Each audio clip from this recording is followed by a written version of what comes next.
সময় পেয়ে চুলের একটু যত্ন করে নিলাম। মাথায় মেহেদি, মেথি, আমলকি সবকিছু ব্লেন্ড করে মাথায় দিয়ে নিলাম, কারণ একটু পরেই রান্না করতে যাব, তো ওই সময়টুকু চুলের একটু যত্নের প্রয়োজন আছে।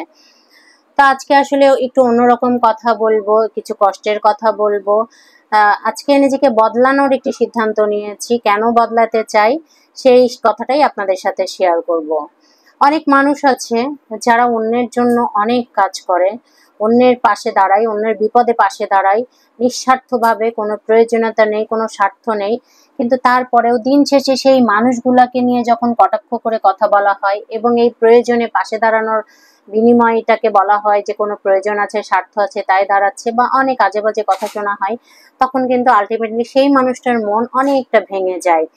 যে মানুষটা কিনা বিনা স্বার্থে বাচ্চাকে নিয়ে, পরিবারকে নিয়ে সবার কথা চিন্তা করে, সবার পাশে দাঁড়ায় এবং সবার মাথার ছাতা হয়ে দিনের পর দিন টিকে আছে, সেই মানুষটাকে নিয়ে যখন আপনি কটাক্ষ করবেন, সেই মানুষটা কিন্তু একটা সময় দিতে দিতে দিতে দিতে ক্লান্ত হয়ে যাবে এবং একটা সময় এসে সে সিদ্ধান্ত নিবে যে সে নিজেকে বদলে ফেলবে।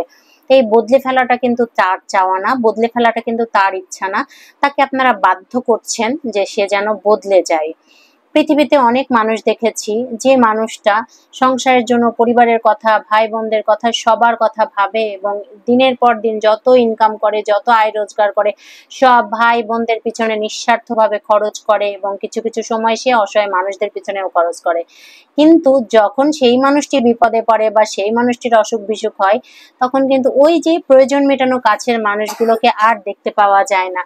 তখন হয় কি জানেন, তাদের সময় হয় না, যারা চাকরি করে তারা ছুটি নিতে পারে না, যারা একটু বয়স্ক বা যারা অসুস্থ তারা হচ্ছে একা একা আপনার বাসা পর্যন্ত যেতে পারে না। কিন্তু যখন তাদের প্রয়োজন হয় তখন তারা ঠিক রাতের আধারেও একা চলে আসতে পারে, তখন কোনো অসুবিধা হয় না, তখন সেই দূরের রাস্তাটা অনেক কাছের হয়ে যায়, দূরের মানুষগুলো অনেক কাছের মানুষ হয়ে যায়। কিন্তু তারপরেও দিন শেষে যে বাঁশ দেয়, সেই ছিলা আছিলা বাঁশটা সেই মানুষটার জন্যই থাকে, যে মানুষটা কিনা বিনা স্বার্থে মানুষের কথা ভাবে। তো এইরকম কিছু অভিজ্ঞতা আমারও আছে। আমার যে একদম কষ্ট নাই বা মন খারাপ হয় না তা কিন্তু না, আমিও অনেক সময় অনেক মানুষের কথা চিন্তা করেছি, অনেকের পাশে দাঁড়িয়েছি, কিন্তু কটাক্ষ করা কথাগুলো যখন আমাকে শুনতে হয় আমার মনটা ভেঙে যায়।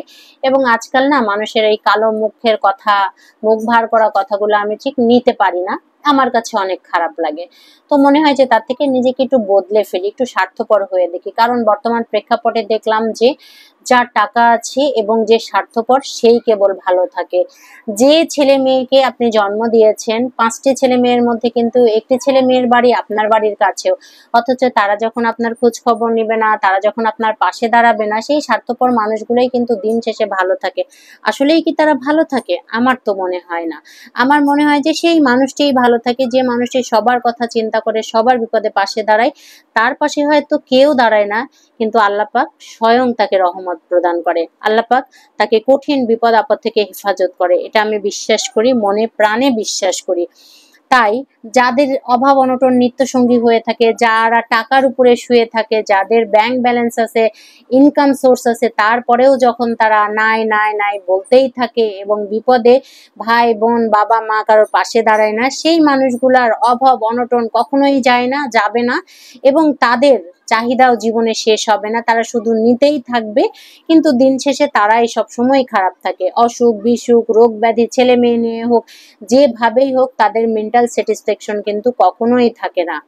আর যে মানুষটি মানুষের কথা ভাবে, নিজের মুখের খাবারটি অন্য অসহায় মানুষের মুখে তুলে দেয়, যে মানুষটির ঘরে হয়তো দুপুরবেলার খাবার আছে, রাতের বেলার কোনো খাবার নেই, তারপরেও যখন মানুষের কথা চিন্তা করে, মাস শেষে যেই মানুষটি একার ইনকামে চলতে হয়, সেই মানুষটি যখন অনেকের কথা চিন্তা করে, হাজার হাজার টাকা খরচ করে, তখন দেখবেন যে আল্লাহ তার ইনকামে রহমত দিয়ে থাকে এবং বরকত দিয়ে থাকে।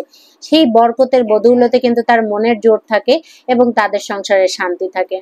তো আজকে আসলে ভয়েসটা দিতে গিয়ে আমার অনেক মন খারাপ লাগছে, কারণ অনেকের ঘটনা দেখেছি, সেই ঘটনাগুলো দেখে নিজের জীবনের সাথেও কিছুটা মিলে গেছে। আমি নিজেও ভুক্তভোগী অনেকটা সময়, যে আমি যাদের কথা ভেবেছি, যাদের জন্য কাজ করি, যাদের কথা চিন্তা করে দুশ্চিন্তায় আমার রাত পার করি, সেই মানুষগুলো যখন আমাকে খুব খারাপ খারাপ কথা বলে বা খুব স্বার্থপর টাইপের কথা বলে, তখন আমি আর নিতে পারি না, আমার মনটা অনেক খারাপ লাগে। তাই এবার আমি সিদ্ধান্ত নিয়েছি যে এবার আমি নিজেকে একটু বদলাবো, আমি একটু কঠিন হব, মানুষের জন্য চোখ কান বন্ধ করে থেকে আর কোনো কাজ করব না, দেখেই না পারি কিনা, দেখি না, জানি পারবো না, জানি আমার মতো মানুষ বা আমার মতো মেয়েরা কখনোই এটা পারবে না, কারণ এটা আমাদের বোধহয় জন্মগত অভ্যাস, এটা আমাদের রক্তে আছে। আমার বাবাকে দেখেছি তার এক হাতে ভাই বোন, বাবা মা, বোনের ছেলে মেয়ে সবাইকে মানুষ করে দিয়েছে, আজকে কিন্তু তাদের সময় হয় না আমার বাবা মার খোঁজ খবর নেওয়ার। তো আমিও চেষ্টা করব নিজেকে বদলানোর। সবাই আমার সাথে থাকবেন, আমার পাশে থাকবেন। অবশ্যই ইউটিউব থেকে দেখলে সাবস্ক্রাইব করবেন, আর ফেসবুক থেকে ফলো দিয়ে রাখবেন। আমার এই ছোট্ট পেজটাকে অগ্রসর হতে সাহায্য করবেন, আর আমি বদলাতে পারি কিনা আপনারা কমেন্টস করে জানাবেন। বাই।